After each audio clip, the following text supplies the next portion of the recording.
पन्नगे च सुरेन्द्रे च कौशिके पाद संस्पृशि निर्विशेष मनस्काय श्रीवीर स्वामिने नमः। आराध्य देव के श्री चरणों में वंदन। श्रमण महावीर पुस्तक का अध्ययन और आज हम प्रारंभ करेंगे 19th चैप्टर, 19वां चैप्टर कैवल्य लाभ। मैं शुरू करूं उससे पूर्व अब तक जो हमने पढ़ा उससे संबंधित कोई जिज्ञासा अगर अवशेष रह गई हो तो पहले पूछ सकते हैं।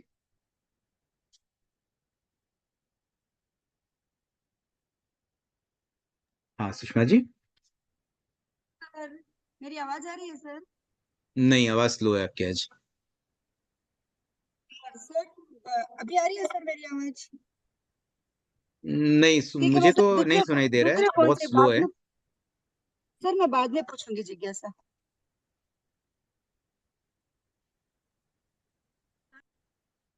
ठीक है, और कोई? आगे बढ़ते हैं हम। तो अब तक हमने जो भी स्टडी की 18 चैप्टर्स के रूप में, हर चैप्टर मानो एक विषय का कलेक्शन था, बहुत सारी घटनाओं का संग्रह भी एक साथ हमें मिला और उनकी किसी एक व्यक्तित्व के बारे में, उनकी कोई एक पर्सनैलिटी के बारे में प्रॉपर डिटेल्ड जानकारी भी हम उसमें जान पाए।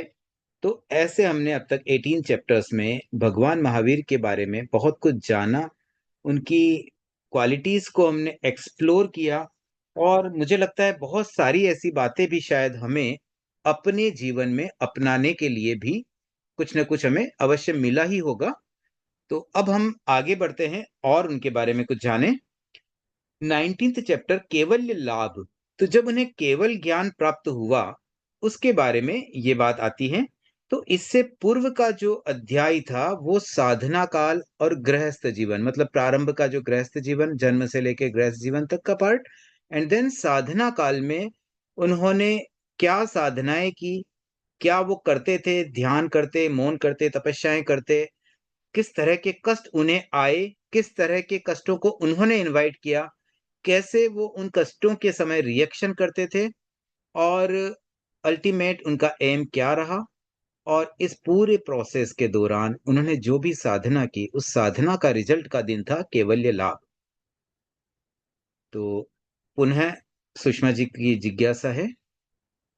म्यूट है आप। सर, आवाज आ रही है सर मेरी?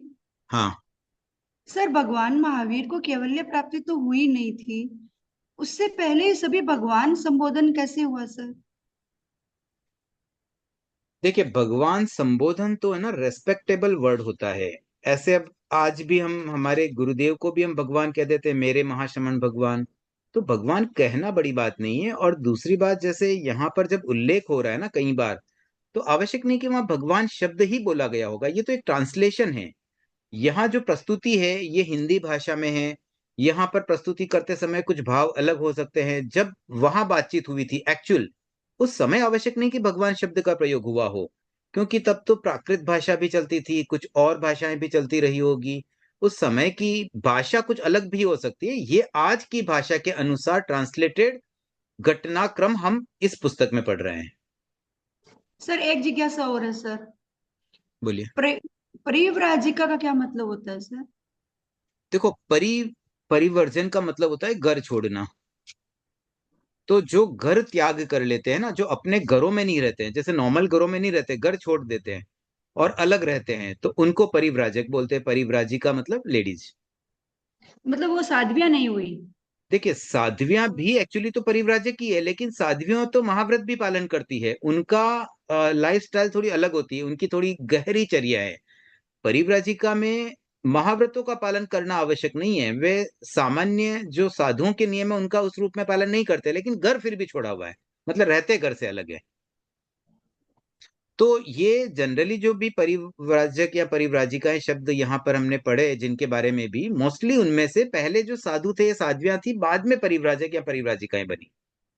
मतलब साधु पने में जैसे दीक्षा ले ली, दीक्षा लेते समय तो संकल्प कर लिया जीवन भर महाव्रत का पालन करेंगे। बाद में वहां उन्हें कोई दिक्कत लगी, मान लो नियम का पालन न कर पाए या वहां जचा नहीं, कोई और रीजन रहा, कोई सैद्धांतिक मतभेद हुआ, कोई भी रीजन, वट एवर रीजन, अब लगा कि भाई मुझे तो दीक्षा में नहीं रहना है, तो फिर क्या ऑप्शन है? तो उस समय दो ऑप्शन रहते हैं, या तो वापस घर आ जाओ या फिर अलग रहने लग जाओ। तो जनरली बहुत सालों की दीक्षा के बाद घर जाना भी थोड़ा ऑड लगता है, और घर वाले भी पता नहीं कितना रेस्पॉन्स दे, कितना एक्सेप्ट करे। तो उस समय मुझे लगता है कि जो साधु साध्वियां दीक्षा के बाद जब अलग होते हैं ना, तो उनके लिए परिव्राजक बनना थोड़ा आसान हो जाता है। इसमें कुछ रूल्स अलग हो जाते होंगे ना सर? ऐसा कोई पर्टिकुलर रूल नहीं है, मतलब ये तो कोई अपने संप्रदाय के है ही नहीं ना, तो अब अपने हिसाब से कोई भी कर। अब जैसे एक सिंपल एग्जांपल, आज वर्तमान की बात करें, आज भी हमारे धर्म संघ से या कहीं से भी जो साधु साध्वी अलग हो जाते हैं दीक्षा क्रम से, तो उसके बाद में सबके सब घर नहीं जाते, कुछ घर चले जाते हैं, घर बसा लेते हैं, शादियां भी कर लेते हैं और परिवार के साथ रहने लग जाते हैं। और कुछ ऐसे होते हैं ना जो अलग अपना आश्रम बना लेते हैं, मतलब कुछ साधु के वेश में ही रहते हैं, कुछ साधु के वेश को थोड़ा मॉडिफाई कर लेते हैं, बट अलग रहने लग जाते हैं। ऐसे कितने ही लोग हैं। जैसे आपने एक लोकेश मुनि को देखा हो कभी, तो बहुत ही, वो पहले अपने धर्म संघ के ही संत थे, यहाँ से निकल गए, उन्होंने वेशभूषा नहीं बदली, तो हम उनको परिव्राजक बोल सकते हैं। घर तो नहीं गए, परिव्राजक हो गए वो। तो ऐसे कितने ही हो सकते हैं। Thank you sir. तो प्रारंभ करते हैं केवल्य लाभ। तो केवल्य लाभ की मैंने थोड़ी सी भूमिका बता दी ऑलरेडी। अब हम इस चैप्टर में आते हैं। सबसे पहले तो इस चैप्टर को मैं चाहता हूँ छोटा ही है, तो पूरा अच्छे से हम रीड करके समझते हैं। पहला पैराग्राफ तो अगेन प्रकृति की सुंदरता का बखान है, मेन सूर्योदय की बात यहाँ बताई गई है। तो रीड कौन करना चाहेंगे? मैं करूं सर? चंद्रकला जी, एक बार उन्होंने हैंड रेज किया है, पहले उनको अवसर देते हैं। ऐसा कल किसने, कल आपने किया था क्या चंद्रकला जी? नहीं सर, कल मैंने नहीं किया। हाँ, तो आप कर लीजिए फिर आज। Thank you sir.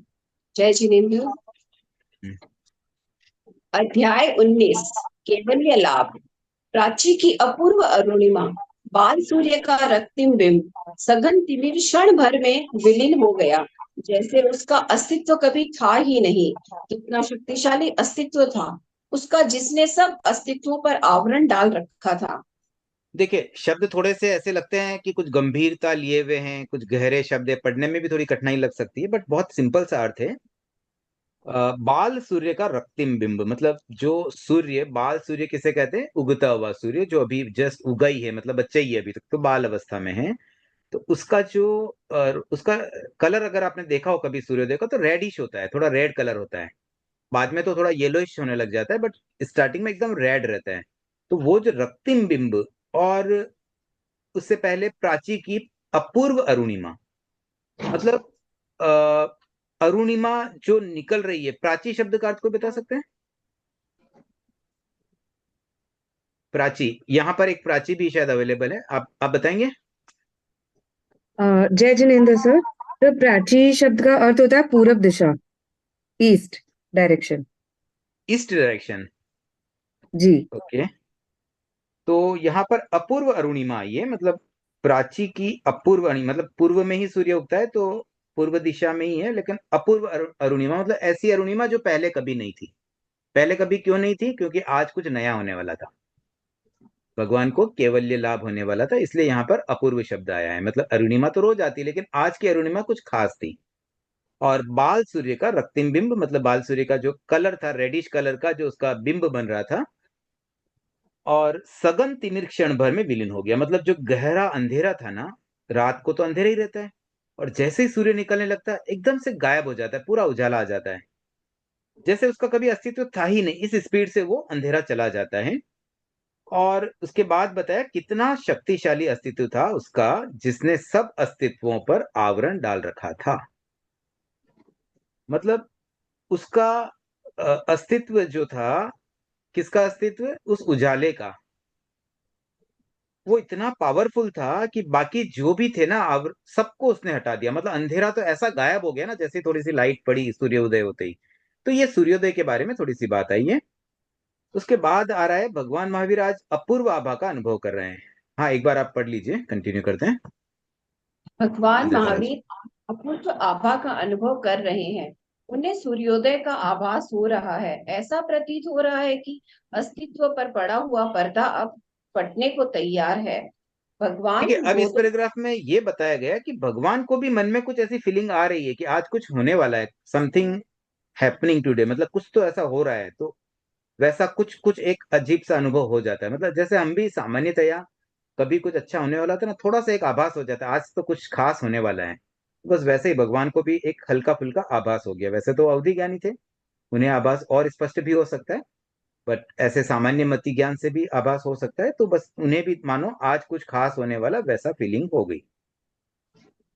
भगवान गोदोई का आसन में बैठे हैं, 2 दिन का उपवास है, सूर्य का आतप ले रहे हैं, शुक्ल ध्यान की अंतरिका में वर्तमान है, ध्यान की श्रेणी का आरोहण करते करते अनावरण हो गए, केवल्य का सूर्य सदा के लिए उदित हो गया। अब देखिए, फर्स्ट 2 पैराग्राफ तो सूर्योदय के समय की घटना बता रहे हैं और उसके बाद में एक ब्रेक और नया सीन आ गया। मतलब केवल्य ज्ञान तो उनको इवनिंग में हो रहा है, बट यहाँ उसकी सूर्योदय का भी बखान कर लिया कि आज का दिन खास है, मतलब सूर्य उगा है, आज कुछ नया लेके आने वाला है।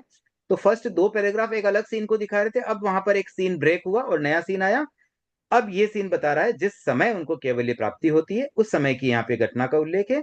तो एक तो उनका आसन बताया बताया गया, गो दोही का आसन में बैठे हैं और उनके उस दिन 2 दिन का उपवास है, मतलब बेले की तपस्या, और सूर्य का आतप ले रहे हैं। मतलब अब यहाँ आतप शब्द आ गया। तो मॉर्निंग में होता तो आतप कैसे लेते? आतप तो थोड़ा सूर्य ऊपर उगेगा उसके बाद ही आतप ले पाएंगे। और उसके बाद जो एक बात आ रही है, शुक्ल ध्यान की अंतरिका में वर्तमान है। तो देखिए, शुक्ल ध्यान के बारे में पहले थोड़ी चर्चा हुई थी, कुछ मैंने बात कही थी स्टार्टिंग में, उसमें कुछ करेक्शन भी बाद में किया था। अभी एक बार फिर से मैं उसको रिवाइज करता हूं कि शुक्ल ध्यान के जो 4 भेद है उसमें प्रथम भेद तो शुद्ध केवलियों के होता है जो 8वें गुण स्थान में होता है। अब ये जो दूसरा भेद है, यहाँ दूसरे भेद की भूमिका आ रही है जो 12वें गुण स्थान के अंत में शुक्ल ध्यान की अंतरिका में वर्तमान है। यानी कि यहाँ शुक्ल ध्यान का दूसरा भेद उस समय चल रहा है और उसी ध्यान के दौरान उन्हें ध्यान की श्रेणी का आरोहण करते करते अनावरण हो गया। मतलब किसका अनावरण हो गया? ज्ञानावरणीय कर्म का। और उन्हें केवल्य का सूर्य, मतलब केवल ज्ञान प्राप्त हो गया, केवल का सूर्य उनके लिए उदित हो गया।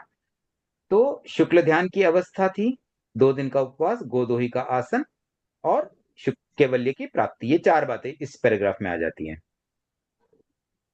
कितना पुण्य था वह क्षेत्र, जंबी ग्राम का बाहरी भाग, ऋजु बालिका नदी का उत्तरी तट, जीर्ण चैत्य का ईशान कोण, श्यामा गृहपति का खेत, वहां शाल वृक्ष के नीचे केवल्य का सूर्य उदय हुआ। अब इस सूर्योदय पैराग्राफ में ज्योग्राफिकल लोकेशन बता दी गई कि वहां पर क्या क्या चीजें थी। तो सबसे पहले तो जंभी ग्राम, वो जो क्षेत्र था उसका बाहरी भाग, मतलब आउटर एरिया ऑफ जंबी ग्राम। फिर रिजु बालिका नदी का उत्तरी तट, उसका भी जो नॉर्थ वाला तट था उस तरफ। फिर जीर्ण चैत्य, ये चैत्य जो था उसका ईशान कोण। और खेत, खेत किसका था? श्यामाक गृहपति का खेत, उस खेत में। और वहां भी शाल वृक्ष के नीचे। तो ये 4-5 बातें वहां की फिजिकल चीजें बता रही है कि फिजिकल लोकेशन क्या थी, आसपास में क्या स्थितियां थी, वो सारी यहाँ पर क्लियर होती हैं। कितना पुण्य था वह काल, वैशाख शुक्ला दशमी का दिन, चौथा प्रहर, विजय मुहूर्त, चंद्रमा के साथ उत्तरा फाल्गुनी नक्षत्र का योग, इन्हीं क्षणों में हुआ केवल्य का सूर्योदय। भगवान अब देखिए, एक बार रुकिए। देखिए, जैसे ना 4th पैराग्राफ में क्षेत्र का वर्णन था, लोकेशन का, यहाँ पर काल का वर्णन है, टाइमिंग का। तो टाइमिंग के बारे में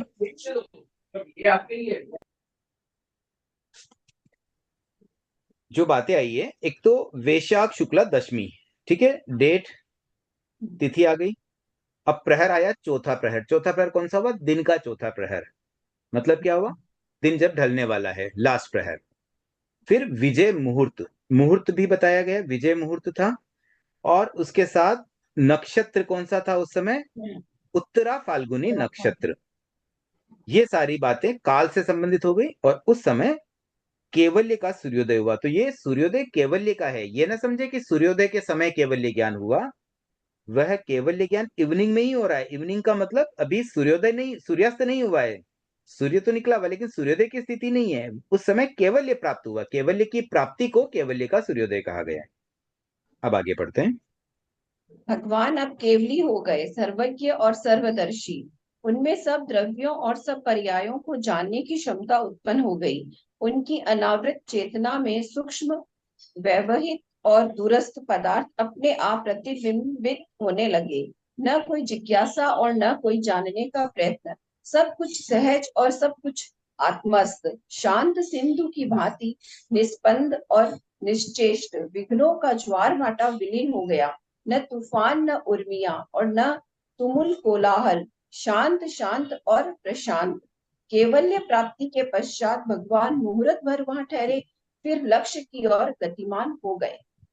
देखिए, अब इस पैराग्राफ में भगवान को जो कैवल्य प्राप्त हुआ ना, उसकी क्वालिटीज बताई गई, उसके विशेषण क्या थे, मतलब उस कैवल्य ज्ञान से उन्हें क्या मिल रहा है।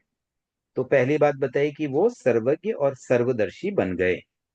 अब इसका अर्थ क्या हुआ, इसका और एनालिसिस इस तरह से किया गया कि अब वो सब द्रव्यों को, सब पर्यायों को जानने की क्षमता उनमें आ गई। मतलब वो सब कुछ जान सकते। केवल ज्ञानी के लिए कोई विषय अछूता नहीं है, सभी द्रव्य, सभी पर्याय। उसके बाद बात आती है उनकी अनावृत चेतना में। अनावृत चेतना का मतलब जो चेतना हमारी अभी आवृत है ज्ञानावर्णीय कर्मों से, अब उनकी चेतना अनावृत कहला रही है, क्योंकि अब उनके पास कोई ज्ञानावर्णीय या दर्शनावर्णीय कर्म नहीं है। तो चेतना का आवरण जो कर्म करते हैं, दो कर्म आवरण करते हैं, वो दोनों हट गए, तो वो चेतना भी अनावृत कहलाती है। तो अनावृत चेतना में सूक्ष्म, सूक्ष्म का मतलब जो बहुत छोटा है, हम जो देख पाते हैं स्थूल को देख पाते हैं, सूक्ष्म को हम नहीं देख पाते हैं। व्यवहित, व्यवहित का मतलब वो बता सकते हैं? व्यवहित का अर्थ होता है व्यवधान। हाँ सरिता जी। हाँ सर, वही जहाँ ऑब्स्टेकल्स आ जाए, कोई व्यवधान आ जाए, बाधा आ जाए। हाँ, मतलब व्यवधान से युक्त, ऑब्स्टेकल के साथ। तो वैसा कुछ भी नहीं, अभी यहाँ पे उनके पास कोई ऑब्स्टेकल नहीं है। जैसे हम आ, इस हमारे घर में ही पास के रूम में क्या हो रहा है देखना चाहते हैं, लेकिन बीच में दीवार का व्यवधान आ गया, तो वो व्यवहित मतलब चीज हो गई। मतलब हम आंखों से डायरेक्ट नहीं देख पा रहे, कुछ ना कुछ बीच में व्यवधान है। और दूरस्थ, दूरस्थ का मतलब जो चीज बहुत दूर है। तो सूक्ष्म हो, व्यवहित हो, मतलब कोई भी बाधित हो, किसी चीज से ढकी हुई हो, या दूर पड़ी हुई, सभी प्रकार के प्रतिबिंब, सभी पदार्थों को वो देख पाते हैं। कौन? केवल ज्ञानी। अब आगे बताया गया कि उनकी कोई जिज्ञासा नहीं, क्योंकि जिज्ञासा क्यों हो, उन्हें तो सब वैसे ही पता है। न कोई जानने का प्रयत्न, जब जिज्ञासा ही नहीं तो जानने का प्रयत्न भी क्यों करें। अब फिर कैसे जानते हैं? सब कुछ सहज है, ऑटोमेटिकली सब आता है, मतलब उसके लिए कोई प्रयास भी नहीं करना पड़ता। जैसे हम तो मति ज्ञान, श्रुति ज्ञान में तो क्या, हमें थोड़ा एफर्ट करना पड़ता है। आज जैसे हम क्लास के सामने बैठ भी जाए ना, थोड़ा एफर्ट करना पड़ता है, ध्यान से सुनो भाई क्या बोल रहे हैं, सुनते हैं। या कुछ लिखना है तो थोड़ा एफर्ट करना पड़ेगा, पेन को हिलाना है। बुक भी पढ़नी है तो थोड़ा एफर्ट करना पड़ता है, एक एक लाइन आगे खिसकना पड़ता है, एक एक शब्द, शब्द टू शब्द ध्यान भी देना पड़ता है। तो यहाँ एफर्टलेस ज्ञान होता है, बिल्कुल प्रयास नहीं, सहज में बस ज्ञान। हर क्षण कुछ ना कुछ जान रहे हैं, देख रहे हैं, जान रहे हैं, देख रहे हैं, ऐसा प्रोसेस चलता रहता है। और सब कुछ आत्मस्थ। आत्मस्थ का मतलब आत्मा में ही जान लेते हैं, कहीं बाहर का कुछ नहीं। एक तो जैसे हम आंखों से बाहर देखते हैं, अच्छा इधर क्या हो रहा है, उधर क्या हो रहा है, ऐसे झांक झांक के देखना पड़ता है। सुनना है तो भाई हाँ उधर कौन क्या बोल रहा है, पास में जिक्र जाएंगे, आवाज स्लो है तो थोड़ा पास जाएंगे। तो ऐसा कुछ भी उनको नहीं करना पड़ता है, आत्मस्थ, आत्मा में ही सब पता चल रहा है, कहीं बाहर का कोई आवरण नहीं। एक तो जब समझो किसी के घर में टीवी नहीं हो, तो आजू बाजू में जाके टीवी देखते थे। आज तो घर, प्राय सबके घर में टीवी मिलती है, पहले एक जमाना था तब टीवियां कम होती थी, तो बाजू में जाके। और एक अपने खुद के घर में टीवी, तो ऐसा मानते हैं यार अपने तो घर में ही टीवी, कभी भी देख लो, रात को 2 बजे देख लो बोले। तो ऐसे आत्मस्थ का यही लाभ है कि भाई अपनी आत्मा में देखना है, बाहर का कुछ साधन यूज करना नहीं है कि भाई आंखें खोलनी पड़ेगी या कानों को ध्यान से लगा के सुनना पड़ेगा, या जैसे चखना है तो मुंह खोलो, चीज को रखो जीभ पे, वो तो बिना चखे ही टेस्ट उनको पता चल जाता है। तो हर चीज वो दूर से ही सब जान लेते हैं और आत्मा के द्वारा जान लेते हैं। तो ये दो क्वालिटी, सहज और आत्मस्थ, ये बहुत बड़ी बात है केवल ज्ञान के संबंध में। शांत सिंधु की भांति निस्पंद और निश्चेष्ट। तो एक तो है ना समुद्र जो उथेल उथेले मारता है, मतलब लहरें वहरें बहुत तेज चलती है, और एक एकदम शांत होता है, मतलब बिल्कुल हिल डुल नहीं रहा है। तो उसकी तरह से वो एकदम शांत समुद्र की भांति, बिल्कुल भी निश्चेष्ट, कोई चेष्टा की जरूरत नहीं, कोई प्रयास की जरूरत नहीं, न अंदर कोई ज्वार भाटा आ रहा है, न कोई विघ्न आ रहे हैं, न कोई तूफान, न उर्मिया, न तुमुल कोलाहल। पूरी तरह से शांति शांति प्रशांत। तो ये होता है केवल ज्ञान प्राप्ति का अनुभव। अब आप लोगों को भी इच्छा हो रही होगी ना ऐसा हमें भी हो जाए। कितना अच्छा लगे ना ऐसा सब मिल जाए तो। एक छोटा सा चैप्टर में जब हमने इसको पढ़ा, इतना डिटेल में पढ़ने का पीछे रीजन क्या था कि हमें भी इस दौर से गुजरना है। सिर्फ हम अभी तो पढ़ रहे हैं उनके बारे में, कभी ये हमारे साथ भी घटित होने वाला है भविष्य में। तो हम भी तैयार रहे इसके लिए, और हम भी पूरा प्रयास करें जल्दी से जल्दी ये अवसर हमें भी मिले। ठीक है, आगे बढ़ते हैं। 20वां अध्याय, तीर्थ और तीर्थंकर। अब भगवान तीर्थंकर मतलब केवल ज्ञान तो आ गया, लेकिन अभी तक तीर्थंकर बने नहीं है। तो वो तीर्थंकर कैसे बनेंगे, मीनू जी आपकी पहले जिज्ञासा लेते हैं। नहीं, जिज्ञासा नहीं है सर, मैं पढ़ूं क्या हूँ कुछ। अच्छा, पढ़ने के लिए एनरेज किया आपने। तो इस चैप्टर तो बड़ा है, इसको पूरा पढ़ेंगे तो टाइम लगेगा ना, शॉर्ट में कर लेते हैं। अच्छा। कहीं कोई आपको लगे ना तो आप सामने से बोल दीजिए कि भाई ये पैराग्राफ थोड़ा हम पढ़ लेते हैं। प्राची जी। सर मेरा एक डाउट है, जैसे यहाँ पे इस चैप्टर केवल्य लाभ में स्टार्टिंग में सूर्य उदय के बारे में बताया गया है कि ऐसा था। तो क्या मतलब प्रकृति इंडिकेशन दे रही थी कि सुबह ही कि फ्यूचर में कुछ अच्छा होने वाला है, या मतलब केवल्य प्राप्त होने भगवान का वो होने वाला है? क्या मतलब क्यों ऐसा फ्यूचर का पहले से ही वो हुआ? नहीं, प्रकृति कोई इंडिकेशन नहीं देती है, लेकिन ऐसा कहा जाता है कि जो दिन हमारे लिए खास होता है ना, बस उस दिन का सूरज ही हमारे लिए अच्छा हो जाता है। कई बार कोई खास व्यक्ति बहुत दिनों से हमारे पास आता है, हम कहते हैं आज सूरज किधर उग गया भाई, कुछ खास हुआ क्या। मतलब ये एक्चुअली एक प्रतिपादन की शैली ही समझ ले कि जैसे आज आपका मान लो बर्थडे है, तो उस दिन आप उठकर जब सूर्योदय को देखेंगे तो आपको कुछ अलग फील होगा कि हाँ आज का सूरज तो एकदम खास लग रहा है। खास सूरज खास नहीं था, खास तो आपका दिन था, आज आपका बर्थडे इसलिए वो खास था। तो हम उन प्रकृति को भी हम खास समझने लगते हैं, हमारा नजरिया बदल जाता है। तो वहां भी लेखक ने उस तरह से प्रस्तुत किया कि आज का दिन खास है, बस वो बताने के लिए आज सूरज देखो किस तरह से उग रहा है, जबकि सूरज वैसे ही उगता है, कोई अंतर नहीं आता। सूरज के उगने में कभी कोई अंतर आ ही नहीं सकता है। ये तो शाश्वत है और कब से ऐसे ही अनादिकाल से ऐसे ही उगता है, वैसे ही उगेगा, उसमें क्या खास हो सकता है। बट जिस दिन हमारा खास होता है ना, वो उस दिन हमें सब चीजें अच्छी लगने लगती हैं। तो बस वैसे ही यहाँ पर एक प्रतिपादन की शैली है, उस दिन को खास बताने के लिए सूर्योदय से प्रारंभ किया कि आज का सूरज तो मानो कुछ अलग है। Okay sir, thank you. हाँ सुषमा जी। सर वो गाते हैं ना, सोनेरो सूरज उग्यो, हाँ गुरुदेव वही बात है। बताते हैं। तो अब कोई तो एक्चुअल कोई तो सोने सोने का का सूरज उगता नहीं है, ये प्रतिपादन की शैली है, बस उस सूरज को हमने सोने का बना दिया। तो कई बार है ना, चीजें भी खास होता है नहीं उस होती, समय। खास कुछ और होता है, लेकिन हम बना लेते हैं। अब जैसे है ना, एक सिंपल सा एग्जांपल है, मैं यहाँ पे जब क्लास लेता हूँ ना, तो आप लोग के मन में कृतज्ञ के भाव आते हैं। तो इसमें एक्चुअली है ना, ये मेरा कुछ नहीं था, ये तो भगवान महावीर की मैं बात कर रहा हूँ, उस चीज का मुझे मिल रहा है। तो ये मेरा तो कुछ है ही नहीं। तो वैसे ही होता है, मतलब हम क्रेडिट किसी को दे देते हैं, अब वो तो भगवान महावीर को केवल ज्ञान और क्रेडिट दे रहे हैं सूरज को। तो ऐसे ही होता है, मतलब मेन चीज कुछ और ही होती है और क्रेडिट किसी और को भी मिल जाती है। सर एक क्वेश्चन है सर मेरा। हाँ बोलिए।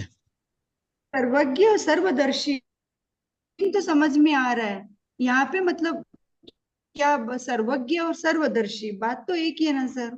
नहीं नहीं, एक नहीं, दो अलग अलग बातें हैं। देखो, सर्वज्ञ और सर्वज्ञ मिलता है केवल ज्ञान से, सर्वदर्शिता मिलती है केवल दर्शन से।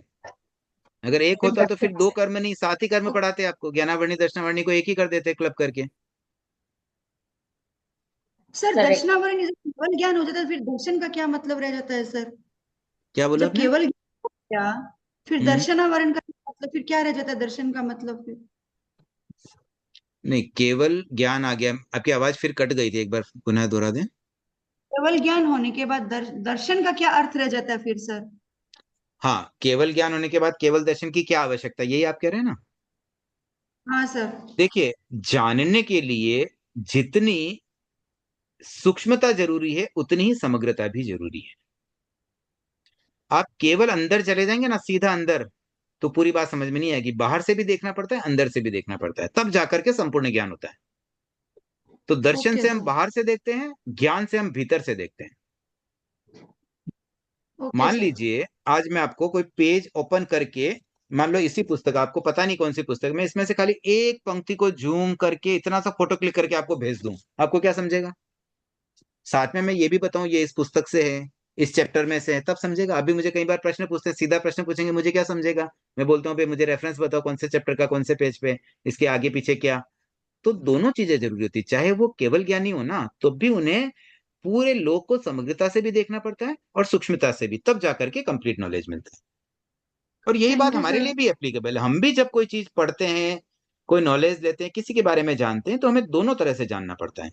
आज मान लीजिए आप कोई, जैसे कोई लड़का आपके, कोई मान लो पुत्र है, उसके लिए आप कोई बहू ढूंढ रहे हैं, तो उस पत्रिका जब आप बायोडेटा देखते हैं, तो पहले तो आप है ना बायोडेटा एकदम मेनली सरसरी निगाह से देखेंगे।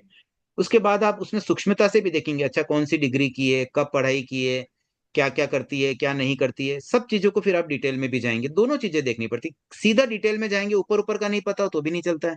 तो ऐसा हर जगह ये एप्लीकेबल है, ज्ञान और दर्शन का कॉम्बिनेशन ही होता है। और केवल ज्ञान मतलब ओनली ज्ञान अधूरा है, ओनली दर्शन भी अधूरा, दोनों मिलकर के ही कंप्लीट होते हैं। सर थैंक एक यू बात सर। पूछूं? हम्म। सर एक क्वेश्चन पूछूं? कौन है? मंजू जी, हाँ बोलिए। हाँ, ये जीर्ण जीर्ण चैतन्य का ईशान कौन? जीर्ण चैतन्य का क्या मतलब हुआ? चैत्य। टूटा हुआ। इसी में अभी में केवलिया लाभ। मुझे लगता है कोई एक एरिया का नाम होगा, चैत्य शायद कोई एक एरिया है, उस एरिया का वो ईशान कोण था। ईशान कोण का मतलब नॉर्थ ईस्ट डायरेक्शन। जीर्ण चैतन्य दिया है ना इसमें? चैतन्य नहीं, जीर्ण चैत्य। पुराना नहीं होगा, जीर्ण का। हाँ, हाँ, जीर्ण जीर्ण पुराना भी कह यानी सकते हैं, कि बट वो पुराना चैत्य का या मतलब कोई तो एक, या जीर्ण चैत्य। चैत्य जीर्ण यानी शब्द। टूटा फूटा या पुराना सा। हाँ, हाँ जीर्ण तो सर। पुराना हो जाएगा, लेकिन चैत्य क्या हुआ? चैत्य का चैत्य सब मंदिर। जो पहले पहले सब बनाते थे ना उपासना के लिए, एक हाँ, स्थान वो बनाते थे, उसको तो चैत्य भवन बोलते हैं पहले के जमाने में। नहीं, बोलते लेकिन उपासना यहाँ के लिए तो खेत के अंदर है स्थान। ना वो तो, पुराना हाँ उपासरा। खेत में है ना वो तो। हाँ, पुराना उपासना सर, वो पुराना खेत में भी हो सकता चबूतरा। है कि चैत्य, तो सर उसी को कहते हैं। पुराना चैत्य। चबूतरा भी हो सकता है। ओके, तो हो सकता है वो जो पेड़ था ना, कौन सा पेड़ था? शाल वृक्ष। शालिग्राम। शाल वृक्ष। हाँ, शाल वृक्ष के नीचे शायद चबूतरा बना होगा पूरा ना, उसको शायद कहते होंगे। और वो शायद खेत में भी हो सकता है, वृक्ष और चबूतरा, तो वो हो सकता है फिर चैत्य। और चैत्य की पहले एक परंपरा थी कि कोई व्यक्ति मर जाता तो उसके वहां जहाँ उसका दाह संस्कार होता वहां चबूतरा या कुछ स्तूप बना दिया, उसे चैत्य कहा जाता था। लेकिन यहाँ तो देखो, खेत में तो कोई चैत्य नहीं बनाएंगे ना, यहाँ खेत की भी बात आई है, तो मुझे ये चबूतरा वाली बात ज्यादा ठीक लग रही। पेड़ के नीचे जनरली बनाते ही थे पहले, ताकि लोग आते जाते बैठ भी सकें। ठीक है। कुसुम जी। हाँ सर। नहीं, मैं ये जानना चाह रही थी, जैसे ज्ञान तो हो गया सूक्ष्मता से जानना, और दर्शन है ऊपर से ऊपरा ऊपरी, मतलब सामान्य दर्शन। तो पहले तो शुरुआत में तो पहले दर्शन होता है, फिर ज्ञान होता है, और आगे जैसे जैसे बढ़ते हैं तो पहले ज्ञान होता है, फिर दर्शन होता है। तो ज्ञान हम्म। सूक्ष्मता से अगर कोई चीज जान लेते हैं, बाद में उसको समग्रता से जानते नहीं, सामान्य रूप से जानते हैं, ये बात समझ में नहीं आई। देखिए क्या होता है ना, जिनका नॉलेज इनकम्प्लीट होता है, उन्हें पहले ऊपर हाँ से जानना पड़ता है, फिर अंदर से जान पाते हैं। हाँ। लेकिन जिनको कंप्लीट नॉलेज हो जाता है ना, केवल्य ज्ञान की स्थिति आ जाती है, तो उन्हें फर्क नहीं पड़ता। वो अगर पहले अंदर से जान ले और बाद में बाहर से जाने, तो भी फर्क नहीं पड़ता है, तो भी उनका काम हो जाता है। ठीक। मतलब क्या होता है ना, जहाँ इनकम्प्लीट नॉलेज होता है ना, वहां स्टेप बाय स्टेप ही जाना पड़ेगा। पहले बाहर से आवरण हटेगा, पहले बाहर बाहर से देखेंगे, तब भीतर की बात समझ में आती है। नहीं तो पहले भीतर चले गए तो नहीं, बाहर क्या था पहले वो जानना पड़ता है। लेकिन जहाँ नॉलेज का इतना लेवल हाई है ना, वहां फर्क ही नहीं पड़ेगा। मतलब आप पहले ज्ञान कर लो, फिर दर्शन करो, कोई दिक्कत नहीं। इसलिए केवल ज्ञान होने के बाद में क्रम ऐसा चलता है, पहले केवल ज्ञान का उपयोग होता है, उसके बाद केवल दर्शन का। जबकि केवल ज्ञान से पूर्व जो छद्मस्त अवस्था होती है, वहां पर पहले दर्शन का उपयोग होता है, उसके बाद ज्ञान का होता है।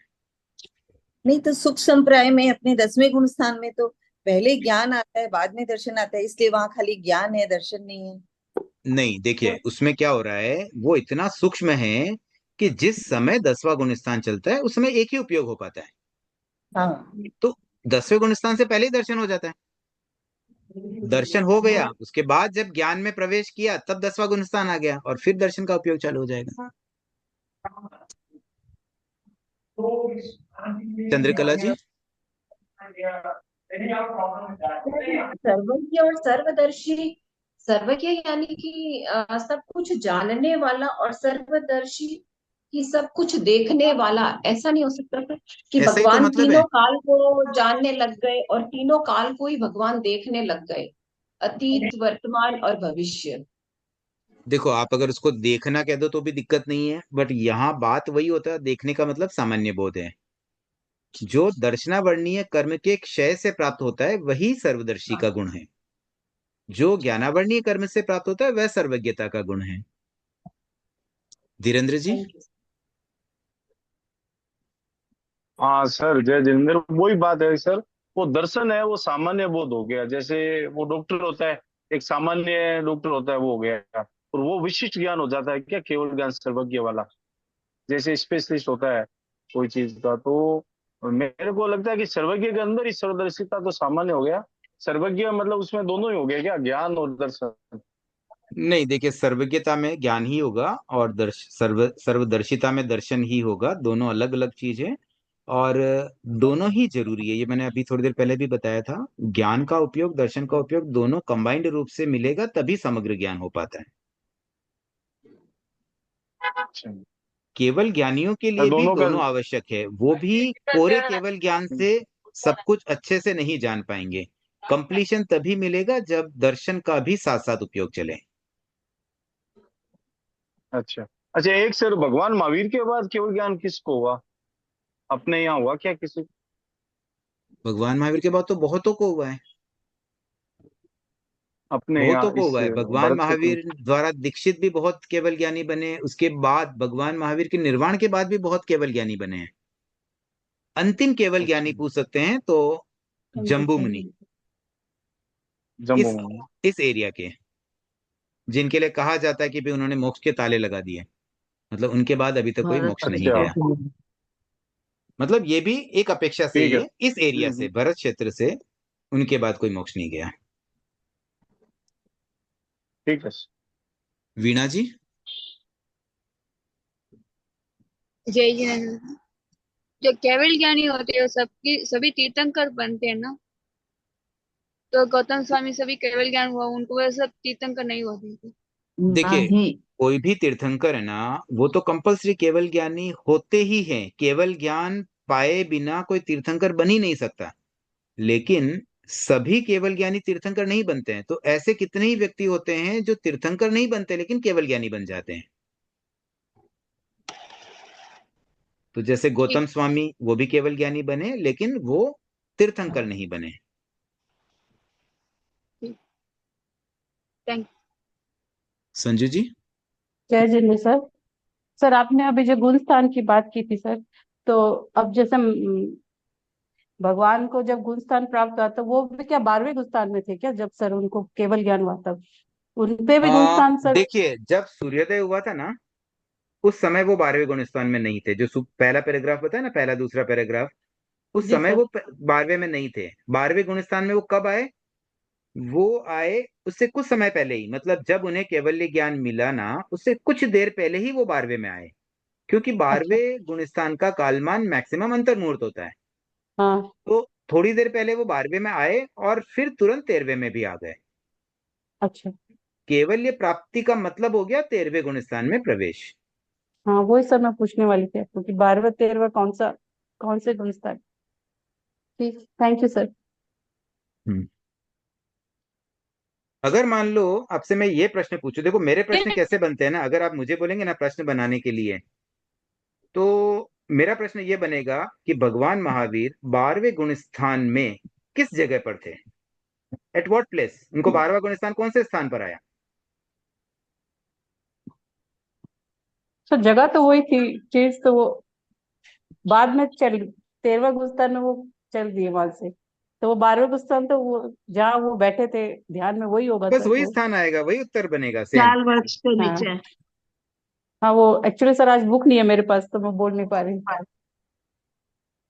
ठीक है। Thank you sir. आगे बढ़े, अभी और कोई जिज्ञासा किसी की?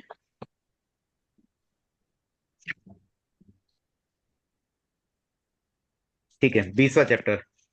19वां चैप्टर था बहुत छोटा सा, बट बहुत बड़ा काम हुआ था, इसलिए प्रश्न बनने भी स्वाभाविक थे, और समय बहुत लगा इस चैप्टर में, बट ठीक है, अच्छा चैप्टर है।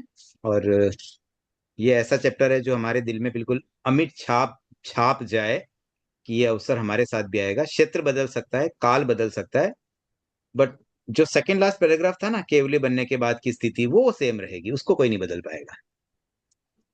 सर हमें तो लगा कि साक्षात दृश्य सामने आ रहे हैं मगर ऐसा प्रतीत हो रहा था सर।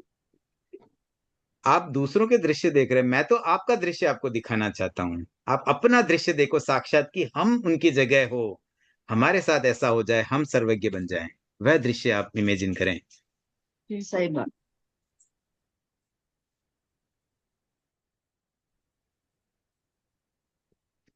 चलिए अब हम आगे बढ़े। एक और जिज्ञासा आजाद जी की है। हाँ, सर ये इसमें लिखा है कि भगवान गोदी का आसन में बैठे 2 दिन का उपवास, सूर्य की आताप ना ले रहे। हम्म तो हमने यहाँ पे पहले पढ़ा कि भगवान को प्राचीपूर्ण बाल सूर्य में ही मतलब ये हुआ, तो इसका क्या सर? सूर्य कहाँ के हुआ बाद बाल सूर्य में? कहाँ हुआ? यही तो बात बताई थी। ये सूर्योदय की घटना अलग सीन था, केवल्य ज्ञान अलग सीन है। वो तो अच्छा। सुबह आभास हुआ था। हाँ वो तो सर। सुबह का एक सीन दिखा दिया, ऐसे अपन अच्छा, कोई मूवी केवल में देखते हैं ना, अभी ज्ञान। पहले एक सीन दिखाते हैं मॉर्निंग का, हाँ भाई आज का सूरज खास है, बस उतना ही बात था वो। उसके बाद एक्चुअल क्यों खास था वो घटना बाद में आ रही है। हाँ, केवल ठीक है ज्ञान ना? उसको सूर्य उदित होने के बाद सही है। संजू जी और कोई जिज्ञासा रह गई क्या? Sorry sir. चलिए अब प्रारंभ करते हैं 20वां चैप्टर, तीर्थ और तीर्थंकर। अब भगवान वहां से प्रस्थान करते हैं। दशमी के दिन तो उन्हें केवल्य ज्ञान हुए, एकादशी को मध्यम पावा में पहुंच गए। वहां पर एक उद्यान में ठहरे, अंतर में अकेले, बाहर भी अकेले, मतलब अंदर भी अकेले हो गए। अभी वो आत्मज्ञान, आत्मस्थ है, बिल्कुल अकेले है। अब उनसे किसी के प्रति न कोई राग न द्वेष, पूरी तरह से वीतरागता भी प्राप्त हो गई। वीतरागता कब प्राप्त हुई उन्हें? कौन से दिन मिली थी? भगवान वैशाख महावीर शुक्ला। वीतरागी कौन सी तिथि को हुए थे? वैशाख दसवीं। शुक्ला वैशाख दसवीं। शुक्ल दसवीं। वैशाख शुक्ला दसवीं को। तो दशमी को तो केवल्य ज्ञान हुआ ना, उस दिन तो केवल्य की प्राप्ति हुई। फिर वीतरागी तो पहले बन गए होंगे ना? तो वीतराग तो उसी टाइम बन गया ना सर। हाँ, वीतरागिता भी एक अंतर्मुहूर्त पहले ही आती है, 12वां गुण स्थान, इसलिए अंतर उसी दिन बने। अंतर मुहूर्त। तो इससे पहले वीतरागी नहीं थे वो, तब थोड़ा राग द्वेष था उनमें। अब यहाँ पर जो बात आई ना अंतर में अकेले, अब वीतरागी अब बने, इसलिए अंतर में भी अकेले हैं और बाहर भी अकेले हैं। क्योंकि अभी बाहर अकेले क्यों हैं? अभी तक उनके पास कोई शिष्य नहीं। वो बीच में एक शिष्य आया था गोशालक, वो तो आया वापस बीच में ही चला भी गया, कुछ समय रहा फिर उनको जचा नहीं, चला गया। इतना कष्ट कौन सा है भाई? अब आगे की बात, इतने दिनों तक भगवान साधना में व्यस्त था, वह निष्पन्न हो गई, कंप्लीट हो गई, सक्सेसफुल रही। अब उनके पास समय ही समय था, मतलब रिटायर हो गए अभी वो अपनी साधना से रिटायर। अब तो इतने बिजी थे, तब तो किसी से बात ही नहीं करते थे, अब एकदम फ्री फ्री। अब बोल रहे भाई आओ उपदेश सुनो, अब कोई आ नहीं रहे। उनके मन में प्राणियों के कल्याण की सहज प्रेरणा स्फूर्त हो रही है, मतलब अब उनके मन में एकदम इच्छा कि भाई मैं अब कुछ करूं, अब प्राणियों का कल्याण करूं। अब मैं जो चाहता था सब मैंने अचीव कर लिया, अब मैं एकदम टॉप पे पहुंच गया, अब मुझे सब कुछ पता चल गया। अब मुझे और कुछ न साधना करने की अपेक्षा है, न कुछ और जानने की अपेक्षा, न ध्यान करने की अपेक्षा, बस अब मैं कुछ लोगों के लिए करूं। तो उस समय वो उनके मन में तो ये भावना आई, और वो वहां पर उद्यान में ठहरे हुए थे, महासेन उद्यान में। इस बीच में एक और जगह एक घटना चल रही, उसी के पास में कहीं। अब ये मध्यम पावा की ही बात है। मध्यम पावा में ही कहीं पर एक सोमिल ब्राह्मण रहता था, और उस सोमिल ब्राह्मण ने विशाल यज्ञ का आयोजन करवाया, और उस यज्ञ में 11 विद्वानों को बुलाया। 11 विद्वान भी ऐसे विद्वान थे, एक एक के पास, किसी के पास 500 शिष्य, किसी के पास 400, 300, 350, मतलब अलग अलग शिष्य। 11 विद्वानों के टोटल 4400 शिष्य। तो 4400 तो शिष्य और 11 वो विद्वान, इन सबको कहां बुलाया? यज्ञ करने के लिए। विशाल यज्ञ का आयोजन था, और उसमें बड़े बड़े ब्राह्मणों को बुलाया। अब यहां पर मैं एक थोड़ी सी भूमिका बनाना चाहता हूं कि उस समय 2 परंपराएं बहुत अधिक प्रचलित थी। हालांकि ब्राह्मण परंपरा ही ज्यादा प्रचलित थी। आज भी मैं कहूं तो जैन तो अल्पसंख्यक है, अदर संप्रदाय हिंदू या और कोई हिंदू परंपरा अधिक चलती है, हिंदू अधिक मिलेंगे जैन की कंपैरिजन में। लेकिन हम क्योंकि जैन है ना, इसलिए हमें लगता है हम भी बराबर के, भाई जैन हिंदू हम इक्वल कर लेते। तो वैसे ही उसी भावना से शायद कि एक ब्राह्मण परंपरा थी और एक श्रमण परंपरा। हालांकि श्रमण परंपरा बहुत छोटी थी, लोग इतने विज्ञ नहीं थे। ब्राह्मण परंपरा बहुत पुरानी थी, लोगों का विश्वास था, बहुत ज्यादा लोग उसमें जुड़े हुए थे, और यज्ञ आदि जो भी कर्म कांड चलते थे वो सब ब्राह्मण परंपरा के अनुसार चलते थे। और ये ब्राह्मण परंपरा या वैदिक परंपरा श्रमण परंपरा से बहुत अलग थी। मानो दोनों विरोधी थे, प्रतिपक्षी थे। हालांकि आज हम इतने बेवकूफ बन चुके हैं कि हम जैन होते हुए भी वैदिक परंपरा को अंधविश्वास की तरह फॉलो कर रहे हैं, बिल्कुल बिना सोचे समझे, कोई दिमाग लगाए बिना। प्योरली हम उस चीज को फॉलो कर रहे हैं जिसके भगवान महावीर घोर विरोधी थे। वो क्लियरली विरोधी थे, वो उन्हें नहीं पसंद था, वो उसके पूरी तरह से अगेंस्ट थे। वैदिक परंपरा को वो बिल्कुल लाइक नहीं करते थे। आगमों में कई जगह प्रसंग आता है जहां पर उन्होंने उनके सिद्धांतों को खंडन किया है, उनके बारे में नेगेटिव बात कही है। उसके बावजूद भी हम इतने मूर्ख हैं आज, जैन व्यक्ति भी हो, जैन होकर के भी हम हर कार्य वैदिक परंपरा से कर रहे हैं और उसमें बड़े गर्व की अनुभूति करते हैं। इतनी हमें भान ही नहीं, इतना अज्ञान हमारे भीतर भरा पड़ा है। जब कोई आदमी जब सूक्ष्मता से इन बातों को पढ़ता है, इन आगमों को पढ़ता है, भगवान महावीर के बारे में जानता है, तब जाकर के उसको ये नॉलेज मिल सकता है। लेकिन आज हो क्या रहा है ना, धर्म के मामले में खाली ऊपर ऊपर का दिखावा चलता है। नॉलेज तो बहुत कम लोग अर्जित करते हैं और बाकी खाली दिखावा। महावीर जयंती का कार्यक्रम है, हाँ हम सब एक मंच पर इकट्ठे हुए, सब जैन जैन भाई भाई नारे लगा देंगे, सब एक है, सब एक है। कोई ये तो समझो भाई, अलग क्यों बने हैं, कारण क्या है। कई लोग तो, मैंने गृहस्थों को देखा है कि आचार्यों को लड़ने दो, हम तो सब साथ हैं। मतलब उनका ये कहना है कि भाई आचार्य आपस में लड़ते रहते हैं, हम तो सब साथ हैं, हम तो स्थानकवासी, तेरापंथी, दिगंबर सब साथ में, हम तो मनाते हैं कार्यक्रम, क्या दिक्कत है। उनको है ना, वो कल ऊपर ऊपर की बातें करते हैं। कोई भीतर से जाके भगवान महावीर को तो देखो, तुम कर क्या रहे हो भाई।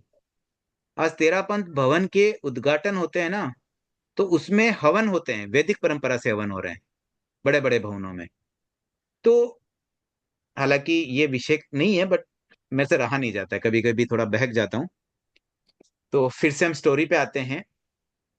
श्रमण परंपरा वैदिक परंपरा दोनों में घोर विरोध था। और ये जो घटना दूसरी बताई गई सोमिल ब्राह्मण की, वो अब वैदिक परंपरा की चल रही है, जहां पर ब्राह्मण, वो स्वयं ब्राह्मण है और उन्होंने बड़ा यज्ञ का आयोजन किया और उस यज्ञ में 11 विद्वानों को बुलाया है और उनके 4400 शिष्य थे।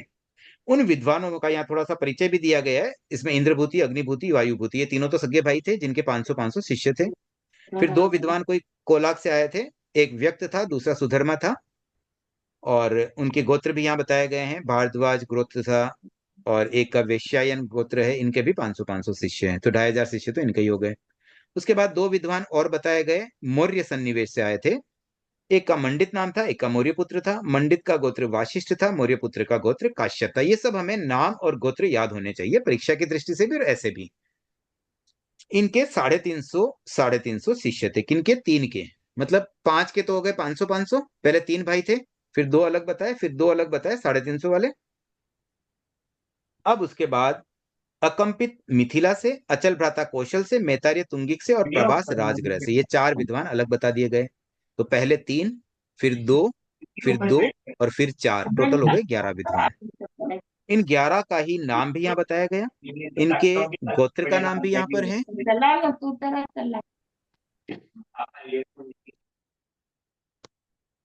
ठीक है, 11 का नाम, उनका गोत्र का नाम, उनके शिष्यों की संख्या, ये सारी हमें याद होनी चाहिए। इसकी एक तालिका बना के याद किया जा सकते हैं। यही सारे बाद में हमारे गणधर बनते हैं। अब इनकी गणधर बनने की स्टोरी ही समझ लो इस चैप्टर में है। तो वहां तो यज्ञ चल रहा है, यज्ञ की तैयारियां हो रही है, इधर भगवान बैठे अकेले, अंदर से भी अकेले, बाहर से भी अकेले। अब कैसे कनेक्शन बैठता है? अब भगवान ने देखा, उनको तो क्या केवल ज्ञान हो ही गया था, वो देख रहे हैं कि जनता को अब अहिंसा की दिशा में प्रेरित करना है। और जो महाव्रती बन सके उन्हें महाव्रती बनाऊं, जो नहीं बन सके उन्हें अणुव्रती बनाऊं। और ये जो भी है ना, बलि देने की प्रथा, दास प्रथा, सामाजिक हिंसा, इन सब का मुझे उन्मूलन करना है। और इस कार्य के लिए मुझे कुछ सहयोगी व्यक्ति चाहिए, और सहयोगी के लिए मुझे ना ब्राह्मण लोग चाहिए, क्योंकि ब्राह्मण होते बहुत इंटेलिजेंट है, करते वो गलत है लेकिन विद्वान बहुत होते हैं। तो विद्वानों को ही मैं ले लूं, मतलब अच्छे लोग अगर कहीं से मिल जाए और उनकी कोई गलती, अगर उन गलतियों को सुधार दिया जाए, तो फिर उन्हें हमारे साथ लेने में क्या दिक्कत है। तो उनके मन में भगवान ने अपने ज्ञान से देख लिया कि ये जो 11 विद्वान वहां पर सौमिल के यहाँ पर यज्ञ करने आए, ये है तो बहुत एक्सपर्ट है, विद्वान तो अच्छे हैं, बट अज्ञानी हैं, गलत रास्ते जा रहे हैं। मैं अगर उनको सही रास्ते ले आऊंगा तो ये श्रमण परंपरा के लिए मेरे सहयोग में बहुत अच्छा काम कर सकते हैं। तो ऐसा उन्होंने मन बना लिया। यहां उन्होंने मन बनाया और उधर वहां पर एक स्थिति ऐसी बनी कि एक माहौल बना। लोगों को जब पता चला, सबसे पहले तो जो उद्यान का मेन व्यक्ति था उसने बताया, भाई मेरे यहाँ पे भगवान महावीर आए हुए, केवल ज्ञानी हो गए, सर्वज्ञ हो गए, उन्हें अब सब कुछ पता है, तो वो अभी यहाँ पर प्रवचन देने वाले हैं। अब ये जैसे बात मालूम पड़ी कि यहाँ प्रवचन होने वाला है, वो कुछ उपदेश देंगे, तो सबको थोड़ा सा एक उत्सुकता भी थी कि इतने टाइम से तो मौन थे, अब प्रवचन देंगे तो चलो सुने क्या बोलते हैं। इतने सालों से हम देख रहे तपस्या कर रहे हैं, घूमते रहते हैं, इतनी कठिन साधना कर रहे हैं, तो आज अगर बोल रहे हैं सहज तो चलो सुनने जाते हैं। तो ये जैसे ही न्यूज फैली, ये न्यूज राजा तक भी पहुंची, तो राजा ने भी मन बनाया कि चलो मैं भी जाता हूँ उपदेश सुनने। और जब राजा जाता है तो राजा के साथ में बहुत से लोग साथ हो जाते हैं, और जनता को भी जब जानकारी मिलती तो नागरिकों को राजा ने सूचना भी और करा दी। और जैसे जैसे लोगों को जानकारी मिली, हजारों हजारों लोग भगवान महावीर जहां विराजे थे वहां उस दिशा में बढ़ने लगे। अब ये जो लोगों का जो जुड़ाव देखा कि इस तरह से लोग जा रही, भीड़ की भीड़ कहीं जा रही है, तो बड़ी उत्सुकता होती है। जिसको ये जानकारी नहीं मिलती, उत्सुकता होती है, ये क्या हो रहा है अभी, ऐसा क्या हो गया, एकदम से क्यों जा रहे हैं। और यहाँ तो लोग जा रहे हैं, उधर देवता भी, देव भी सब आ रहे हैं उधर से। तो देवों के विमान भी साथ साथ में, भी आकाश मार्ग में भी देवता जा रहे हैं सब। और ऐसा एक माहौल बन गया, भी आखिर हो क्या रहा है यहाँ ऐसा। जैसे अभी कुछ दिन पहले इंडिया की टीम ये वर्ल्ड कप जीत के आई थी, T20 वर्ल्ड कप। तो मुंबई में उनके स्वागत की लगी, भाई चलो यहाँ से वो बस में बैठ के निकलेंगे। तो लोगों का जो जमाव हुआ वहां पर, इतनी पब्लिक, पैर रखने को जगह नहीं, आधे लोग तो वापस रिटर्न चले गए। तो यही ऐसी स्थिति कोई भगवान महावीर की भी हो गई, उनका एक प्रभाव समझ लो, या लोगों में एक उत्सुकता थी, या सच में कुछ उपदेश सुनने की इच्छा, जो भी रहा हो। कई बार तो लोग उत्सुकतावश आ जाते, पहली पहली बार तो लोग जनरली उत्सुकतावश ही आते हैं। मैं कई बार जब व्हाट्सएप का ग्रुप बनाता हूँ ना, तो लोग है ना क्लिक कर करके जुड़ते रहते हैं, उत्सुकतावश देखते हैं क्या होता है ग्रुप में, बाद में धीरे धीरे धीरे धीरे निकलते रहेंगे, लेफ्ट होते रहते 100-200 आदमी तो ऐसे निकल जाते हैं। तो ऐसे भी लोग जुड़ते हैं, तो तरह तरह के लोग होते हैं। तो इन लोगों को जब देखा तो वहां पर ये घटना, ये जानकारी इन ब्राह्मणों को मिली। जो 11 ब्राह्मण थे उसमें जो पहले थे इंद्रभूति, इंद्रभूति को जब ये पता चला कि ऐसा कुछ हो रहा है, तो बोलो हजारों लोग वहां जा रहे हैं, ऐसा कौन है। और श्रमण परंपरा में, श्रमण परंपरा तो कुछ भी नहीं, हम तो वैदिक परंपरा में इतने ब्राह्मण विद्वान होते हैं, हमारे इतने भक्त है, इतने हमारे फॉलोअर्स है, ऐसा कौन हो गया श्रमण परंपरा का, ऐसा कौन साधु आ गया जो इतने लोगों को आकर्षित कर रहा है। हो ना हो, मैं पता तो करके हूँ कौन है आखिर ऐसा। और उनकी है ना थोड़ी छवि को, मुझे उनको हराना जरूरी है, क्योंकि उस समय क्या होता है ना, हराने का सिस्टम था। विद्वता में अगर कोई किसी को हरा देना, तो वो हारने के बाद में पब्लिक सब जीतने वाले के पीछे हो जाती है। तो बोले पब्लिक को मुझे वापस खींचने के लिए उनको हराना जरूरी है। तो इंद्रभूति ने हिम्मत की, चलो सब शिष्यों को बोला चलो हम चलते हैं, आखिर ऐसे कौन आए देखते हैं, उनसे थोड़ा सा हम बहस करेंगे, तो वो तो उनको ऐसे ही अपराजित कर लेंगे, हम तो इतने विद्वान, इतना नॉलेज है मुझे। तो गौतम, इंद्रभूति, इंद्रभूति उनका नाम था, गौतम उनकी गोत्र थी। तो इंद्रभूति गौतम जब वहां जाते हैं, और जैसे ही वो वहां जाते हैं, संवत्सरण में पहुंचते हैं, तो जाते ही भगवान महावीर उनसे सामने से पूछते हैं, गौतम इंद्रभूति तुम आ गए। अब वो व्यक्ति बोले, अरे इनको मेरा नाम कैसे पता। फिर सोचा, अरे मैं तो इतना फेमस आदमी हूं, कौन नहीं जानता मुझे, जानते होंगे मेरा नाम भी, कौन सी बड़ी बात है, ठीक है। फिर आगे बढ़ा, फिर उन्होंने कहा कि इंद्रभूति तुम्हें जीव के अस्तित्व के बारे में संदेह है क्यों, ठीक है ना।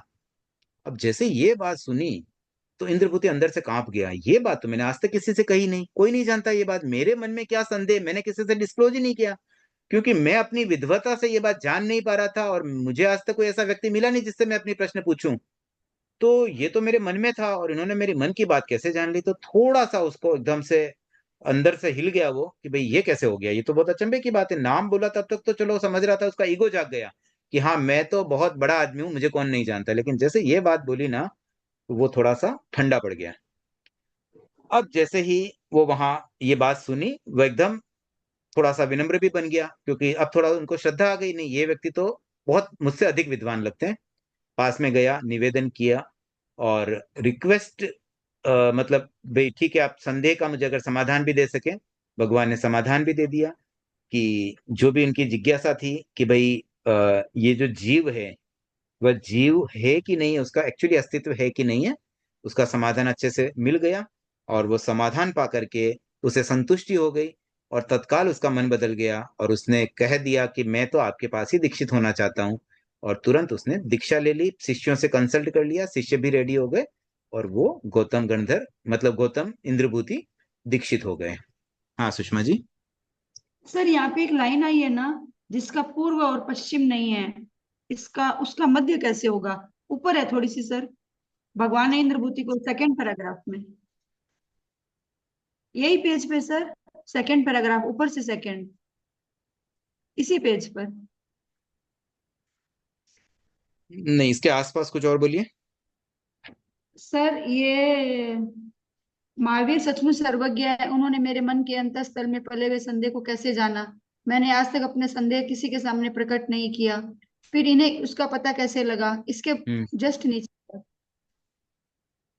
उन्होंने अपने आप को संबोधित कर कहा, ओके, इंद्रभूति ये आश्रम से। बात है ना, ये जीव के अस्तित्व को सिद्ध करने के लिए समझा रहे हैं कि जैसे है ना, अभी वर्तमान में तो तुम मानते हो ना तुम जीव हो, तो वो ये समझा रहे हैं कि जिसका कोई पहले शुरुआत ना हो, एंड ना हो, जिसका पूर्व भी नहीं पश्चिम भी नहीं, उसका मध्य कैसे हो सकता है?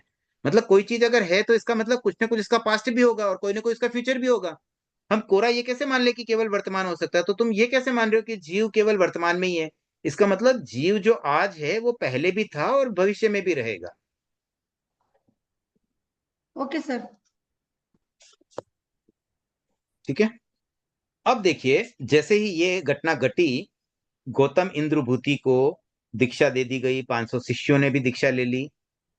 अब उनके छोटे भाई, उन्होंने सोचा कि भाई ये तो गजब हो गया, इंद्रभूति अग्निभूति गया वापस, बोल मैं पता करूं ऐसे कैसे हो गया, मेरा भाई तो इतना विद्वान इतना इंटेलिजेंट, वो वहां कैसे दीक्षित, मतलब फंस गया, वो तो श्रमण परंपरा के जाल में फंसा लिया, वो कोई बड़ा तांत्रिक है, चलो मैं जाता हूँ, हम दोनों भाई मिल जाएंगे तो वापस हम पछाड़ के मैं अपने भाई को छुड़ा लाऊंगा। तो अग्निभूति निकला, वो भी अपने शिष्यों के साथ गया। जैसे ही अग्निभूति वहां पहुंचा, अगेन वही बात, गौतम अग्निभूति तुम आ गए। अब उसको थोड़ा तो आश्चर्य हुआ, क्योंकि वो अपने आप को इतना ईगो नहीं था, वो थोड़ा छोटा था, तो वो बोला यार मुझे तो सब इतने प्राय नहीं जानते, बड़े भाई को तो सब जानते हैं। फिर उसने सेकंड बात भी, उनके मन की जिज्ञासा कि तुम्हारे कर्म के बारे में तुम्हें संदेह है, ये बात सुनी तो फिर उसको भी वही चीज लगी। मतलब सिमिलर प्रोसेस से, केवल संदेह जो था अंदर का वो अलग था, बाकी सेम तरीके से अग्निभूति को भी भगवान ने अपने मतलब समझा करके, उसका उत्तर देके, संदेह को दूर करके, कर्म के बारे में सारी बात बता करके और सेटिस्फाई किया और उन्हें भी दीक्षित कर लिया। अब इसी तरह से उनका जो तीसरा भाई था वह भी आ गया, वायुभूति। वायुभूति ने भी आया, वह भी यही सोचा कि भाई चलो मैं भी जाता हूँ, देखो तो से ऐसा क्या हो गया। सेम चीज उनके साथ भी हुई कि वायुभूति तुम आ गए, तो थोड़ा आश्चर्य हुआ और फिर उनकी जिज्ञासा बता दी कि तुम्हारा ये जो धारणा है ना कि शरीर है वही जीव है और जीव और शरीर को तुम एक ही मान रहे हो, ये जो तुम्हारा संदेह, मतलब इससे रिलेटेड जो भी तुम्हारी गलत फहमी है, उसको उन्होंने क्लियर करके उसे भी पूरी तरह से अपने कंट्रोल में कर लिया। ऐसे करके जो 11 पंडित थे, वन बाय वन सब आते गए, सबकी अपनी अपनी जो भी मन में संदेह थे, भगवान ने उसको उजागर कर लिया बिना पूछे, उसका समाधान दे दिया, सेटिस्फाई कर लिया, और 11 के 11 विद्वान भगवान की चरणों में आ गए।